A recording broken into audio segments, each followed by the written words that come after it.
So, as you noted, Israel was attacked. Hamas waged war on Israel, and they carried out one of the worst terror attacks in world history, if not the worst. And we have no choice but to strike back, and we are determined to destroy the Hamas war machine so that they cannot threaten us again. We do not want to be in that game where every few years they launch war against us or provoke us. That's over. And we are determined to destroy the war machine. We are preparing a ground operation. I'm not going to go into details and timetables and all that, but we are at war and we're going to fight that war. And what is the plan for after you accomplish the objective? What does the end state after the operation look like? Will Israel reoccupy the Gaza Strip? Will any Palestinians who fled Gaza be allowed back in? So we have no desire to occupy or reoccupy Gaza. We have no desire to rule over the lives of over 2 million Palestinians, and certainly want people to go back to their homes. We're talking about innocent civilians, and we are doing everything we can to keep them out of harm's way, while Hamas is doing everything it can to keep them in harm's way. That's the situation we are at. I think talking about the day after is a bit premature, because crushing the Hamas war machine will require time. The question you raise are valid, and I think we will have to enter discussions with our partners, with the international communities about the day after. Haaretz editorial this week said, quote, Israel's most urgent task is to bring back the Israelis held by Hamas and Islamic Jihad in the Gaza Strip.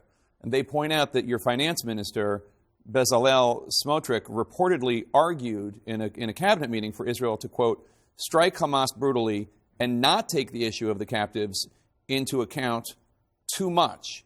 And what Haaretz is arguing is, why not? Why aren't the captives, why aren't the kidnapping victims the number one priority?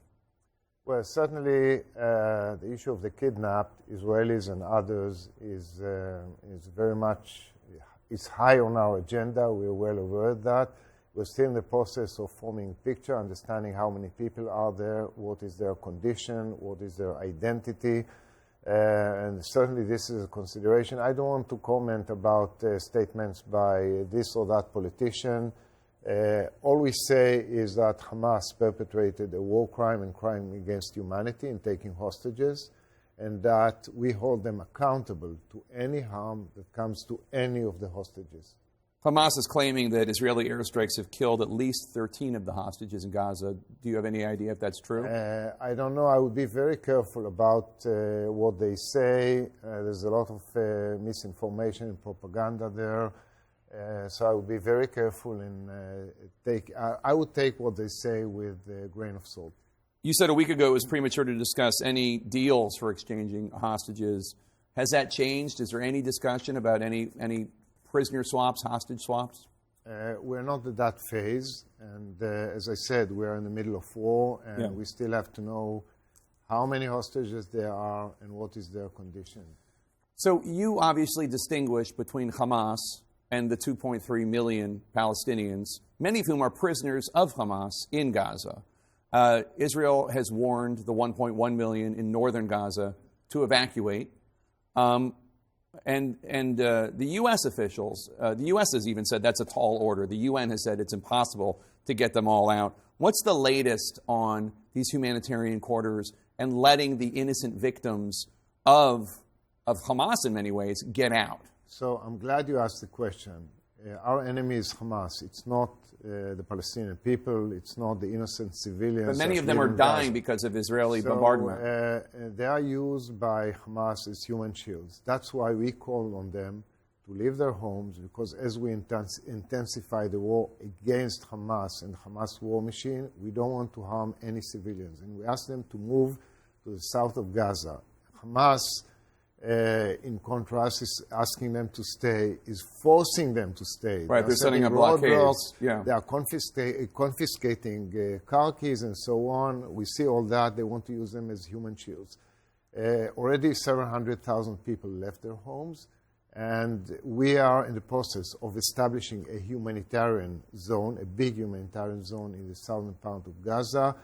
With the UN, we're working very closely with UN agencies so that they will go there. It will be a humanitarian zone, and they will get all the essential provisions like water, medicine, food, and things like that. We are in that process. But are the Egyptians letting... First of all, we heard that Hamas wouldn't let Americans trapped in Gaza out the Rafah crossing. That's true. We are in the process of facilitating their exit. They're already in the crossing, and Hamas preventing them from leaving Gaza. And those are the Americans, and then we know that al-Sisi has been reluctant to let the Palestinians out of the Rafah gate because he doesn't want a refugee camp. He doesn't want them going into Egypt. As I explained, the humanitarian zone that we are establishing with the UN, I want to emphasize, we work very closely with UN agencies, humanitarian agencies, is inside Gaza, in the southern part of Gaza, be able to host hundreds of thousands of people, and they get all the food and provisions and essentials. That's where we are. And you want aid to be able to get into Gaza, not just people getting out of Gaza. You want aid in. Yes, I'm talking about aid getting to a humanitarian zone that we are creating. And again, I want to emphasize, we are doing everything we can to get innocent civilians out of harm's way, while Hamas is doing everything they can to get them in harm's way. And I know you want to punish Hamas by cutting off supplies, electricity, water, etc., but that is hurting civilians. It is. Let me explain. We're not punishing Hamas. They wage war on us. I understand that, but when you cut off all those other things, it also hurts the people. We do not cut electricity to Hamas. All electricity power lines leading from Israel to Gaza were destroyed by Hamas rockets. Let's be clear on that. We're not punishing anybody. We are waging war on Hamas, and that's the reality. It's a war zone. They destroyed the only crossing from Israel to Gaza.